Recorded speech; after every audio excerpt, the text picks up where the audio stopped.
And so I think this is a case where we really have to consider what else is in the ecosystem and be able to play nice with it. On the other hand, I think, and we've also discussed this on offline meetings, is that it's not really that much effort to maintain both. I think it's I think it's not unreasonable to say that we can lead with a JavaScript plugin as our bleeding edge feature branch first, and just say if you want features implemented, or if you're doing something that doesn't have to be in Go, or if you're just focused on building a UI, JavaScript is the better way to do it because you get a lot of nice features like hot reloading. And but if you aren't, then, or if you just have to be in Go for some reason, there's no reason why we can't support that. And so I think this is a pretty, I think there's a pretty strong case, or at least we're not sure that it's going to be the correct move. And so at least we have said that Go plugins might be deprecated in previous meetings before. And yeah, that probably might not be true.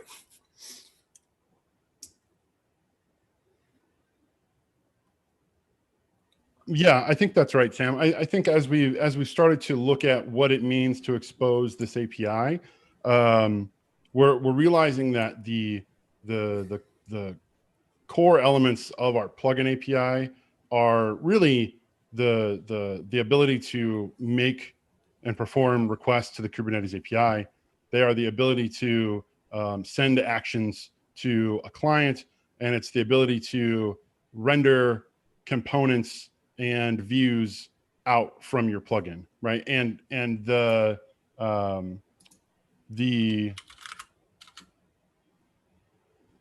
endpoints that we support are, they're really not going to change that much once we kind of hit that 1.0. It's more about evolving the components and evolving the like making a dynamic web component or enhancing our iframe experience so that people can embed their graphs and charts and things like that. So, and you're right, like supporting the Go endpoint and the JavaScript runtime really isn't an issue now. It was kind of an issue before when we were looking at like is Octant going to ever run in cluster, or is that a completely separate application, right? Or a completely separate piece of code? And since we're saying, you know, Octant is an application, we're going to make it an Electron. The problems we had before of like, well, how do you do plugins in cluster with Go? They're compiled binaries, all of this, like that, all of those kind of problems also go away. So yeah, I think it's likely that we will, the Go plugins will be the slower channel for plugin development, but once we get to 1.0, everything like everything should have feature parity between the JavaScript and Go plugins. And I think that's a reasonable thing to say. Yeah, and I absolutely agree with that. I think this is one of the cases where we definitely need both. And we may not have 100% parity, but hopefully at some point we will. But, you know, we definitely need to support both, and especially because this is community-oriented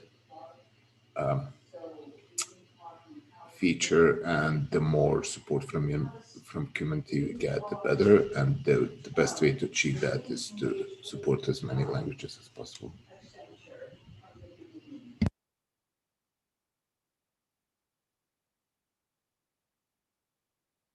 I would probably, I might slightly disagree with the language, as many languages as possible. We will support Go and we'll support the TypeScript. Like, I don't want to get into the like I know before we were like, oh, hey, look, you can do this in Python because it's gRPC and all that. But like, I don't think we're not going to formalize support for that stuff. Like, we're going to leave that as a, if you want to do it and you want to build all of the artifacts you need to write a plugin over gRPC using Python or any other language that supports gRPC, then you can do that. But we're going to formally support Go and TypeScript.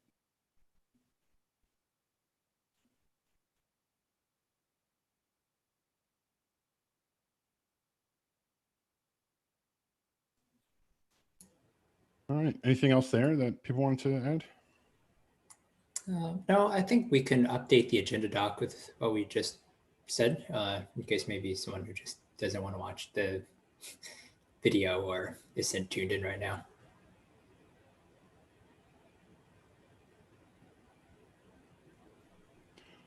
Okay. Yep. That sounds great. So moving on. So this is, I wanted to show, so we have a session tomorrow, which you can register for through the agenda doc. It is this session right here. It's Code Connect 2020. It's like we're currently on day, I should know this. VMworld's happening. And there's out of that is this Code Connect. It's a developer centric conference that is going to be highlighting some various things. And I'm doing a presentation tomorrow on Octant, and specifically around using Octant as an open source platform for building Kubernetes UIs. I kind of wanted to show what I was going to get into a little bit as like a teaser for people who might be interested. I'm going to be building out a plugin using the JavaScript runtime and our TypeScript libraries, which were just recently published. They are very much a work in progress, and we will be continuing to work on those as we move towards 1.0. But what I wanted to show quickly was just kind of like what I was going to be doing, which is this this little simple plugin here. So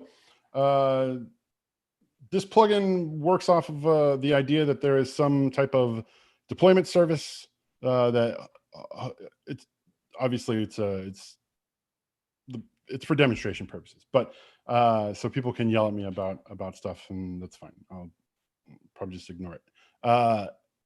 Yes, you wouldn't do this, but there's a system somewhere that has some YAML, and it has some descriptions of that YAML, and in that YAML is like a deployment and a service and things like that.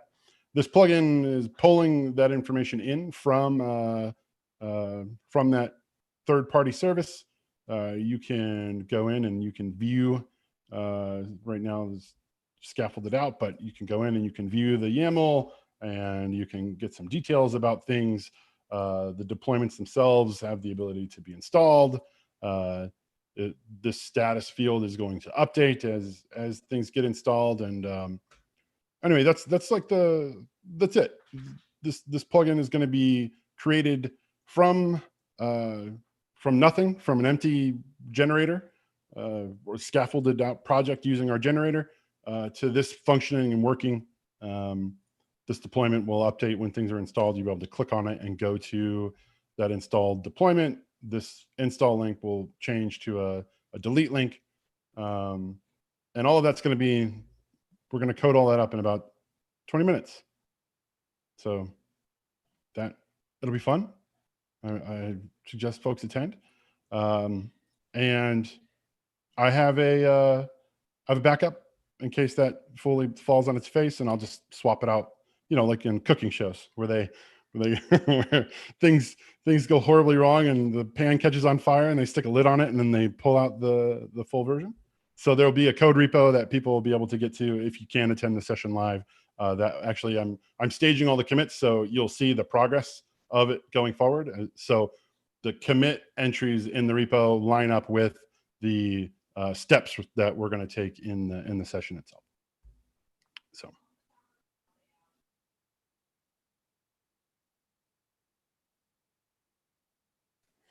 And that's all I have there. I believe, Milan, you were going to show some progress on, no. that's the wrong issue. Sam was going to show the progress on ephemeral containers. Got it. Yeah, I don't mind if that's a lot of demos in one sitting. Do we want to actually demo everything, or just to show navigation and move on? I really don't plan to show navigation today. We are making a lot of good progress, and I'm hoping to show the finalized navigation next time. Okay, sure. Then I will show what I'm working on, even though it's far from complete. But I think this will be useful in case we get some, we get some feedback on this particular feature, because there's a lot of ifs. So let me share my screen. And sure, this looks good enough. All right, everyone can see the screen okay?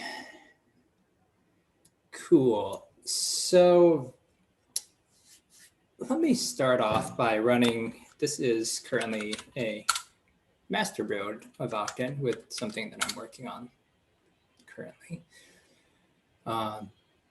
But I want to start the conversation here with the Kind plugin, and I've demoed this before in a previous community meeting, but now it's a little bit more fleshed out, and it highlights some of the things that we've been working on. And like, from in the .16 release, like we get like small things like form validation here, like, being able to show it cannot be empty, and you can actually submit this data, have some basic validation. And of course, if I wanted to throw alerts, it's possible to get an alert here, but of course it's bugged with the action request. But I think the print request still works. So half of it's working.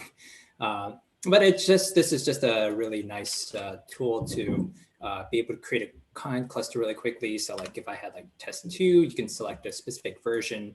And then if you hit next, you can also get like a nice check boxes of various feature gates. And before, really what I was doing was kind of, what's an example? Like you'd have like, I'd end up like, if I have a project, I'd end up doing some weird stuff, like just having a whole folder through these kind configs that I'm using to just boot up development environments and just to test out something on Kubernetes. So this is just a good way to just create disposable clusters locally and not have to think too deeply about what the YAML should look like, or just constantly going through the docs. And I think this used to be a problem in the past, but it's better now. I think it's this one. Yeah. So like adding feature gates, like if you do it pre 0.8, you'd have to do all these crazy kubeadmin patches.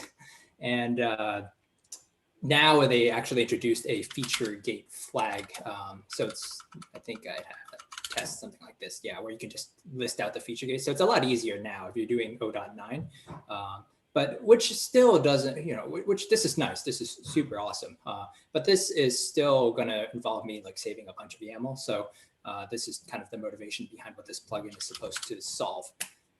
Cool. So anyway, I've already created a cluster, and you currently on this 18.8 Kubernetes version. And so what I'm really trying to drill into today is this idea of ephemeral containers.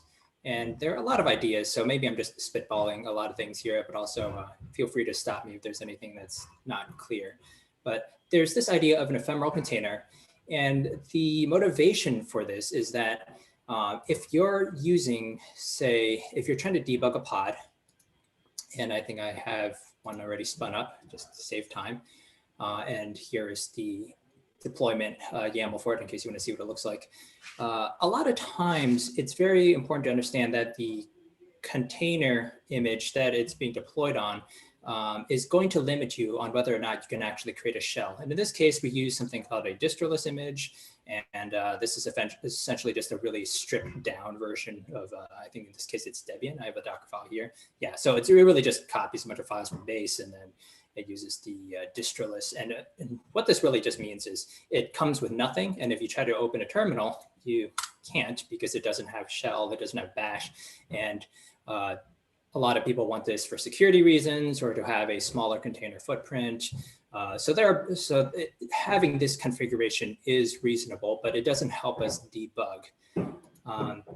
So one approach, or one proposed approach to get around this, is using an ephemeral container, which means you just add a second container to the pod, and that secondary container will have a lot of the debugging tools you need to actually do your debugging.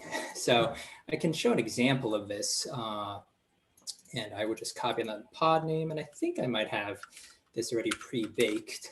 I do have it pre-baked. So the command here using kube control, because this is not coded into kind yet, and I don't really necessarily know what this might look like from GUI standpoint. But if we create this ephemeral container, now we have this extra container here, and I use the command, I think it's using busybox, and it's targeting the Nginx container, and this just creates this new debugging container. And now this debugging container uses the image busybox, and now we actually do have a shell for it. So this is kind of cool because now we can do interesting things, like, for example, the container port here is 80. So we can, I don't think this is curl, so let me check here. This doesn't, but we can do something like wget. Does this have wget? Yes, it does. So we could do like something like wget localhost. And the interesting piece is we were able to get, or I guess like do a little bit of, we're able to interact with the port in an adjacent container in this same pod. And we can take a look and, or not Vim, but maybe Ryan, we can see this is our index.html from our just base Nginx. So this is kind of cool, right? So like if you were trying to debug something networking related, this might be a good way to inject a container with tools to help you debug. But something that's more interesting is that if you enable this share process namespace into your container, so in other words, well, I can talk about the implications of using this later, but you can actually do something like this. You can actually look up the PID of the process running in a different container, and then you can actually do something like root, and now all of a sudden you can go into, say, share, I don't know, share, I think it's HTML. What is it? Nginx. Sure. And now you can actually see the file system of the container that's shared in this pod.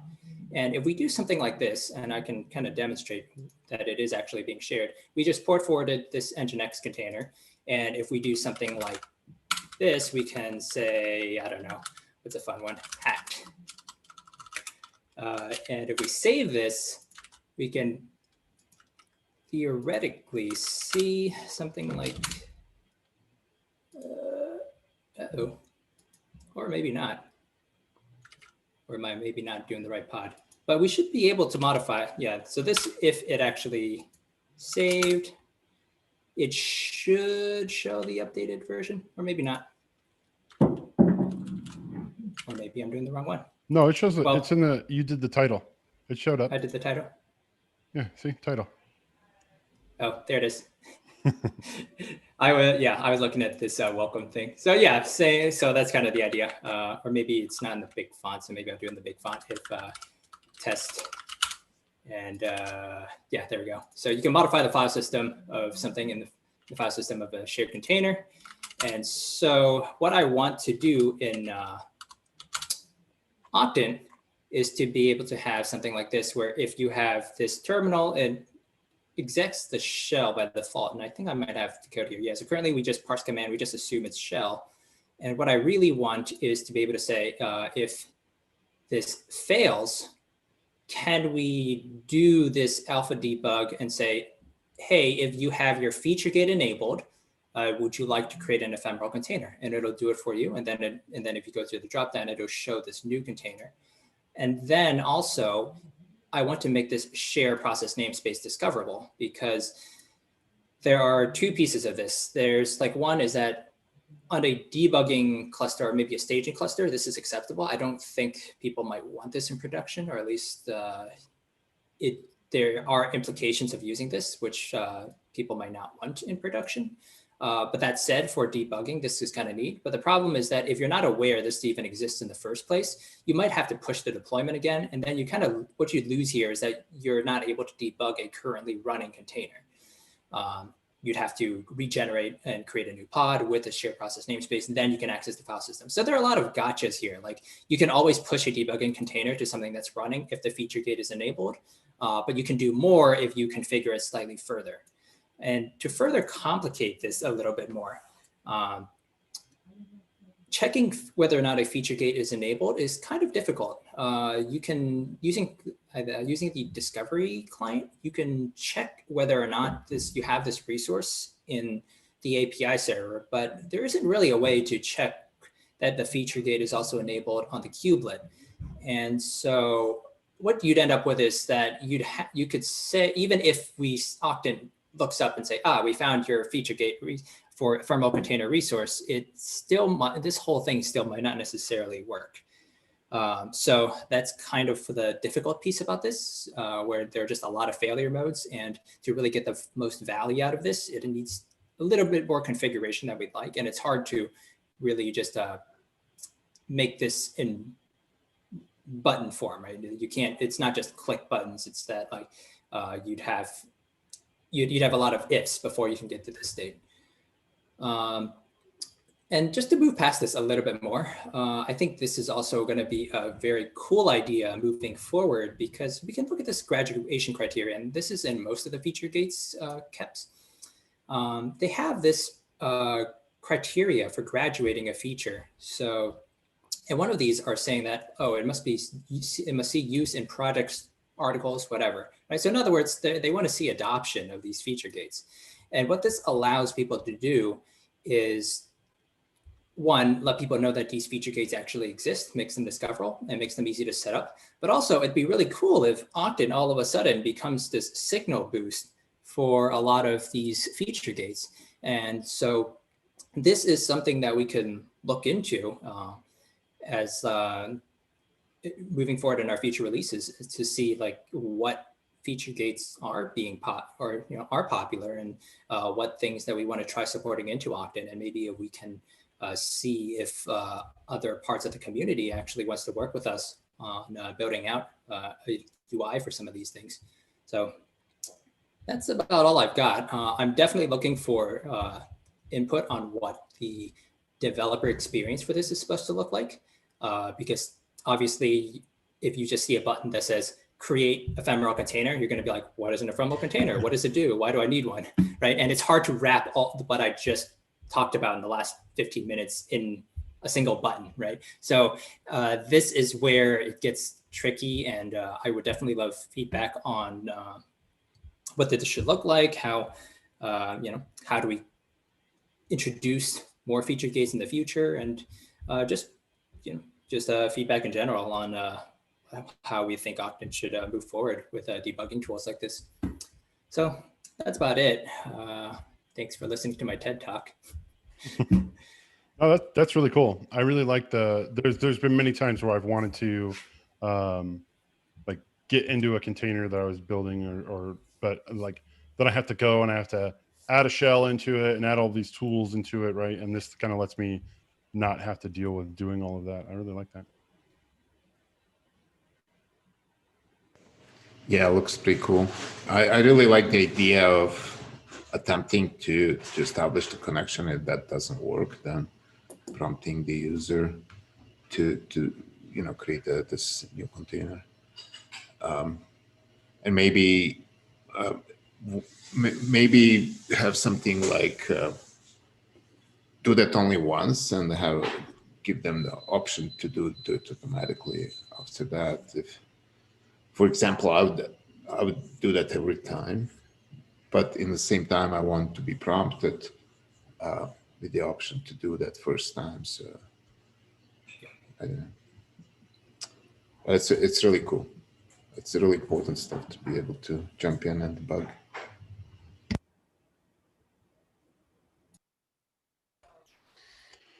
All right. Well, I think that's all we had on the agenda for today. We will update the agenda, which what we talked about with plugins, with respect to Go plugins and TypeScript plugins, and yeah, look out for that bug fix release coming soon. And yeah, thank you everyone for attending.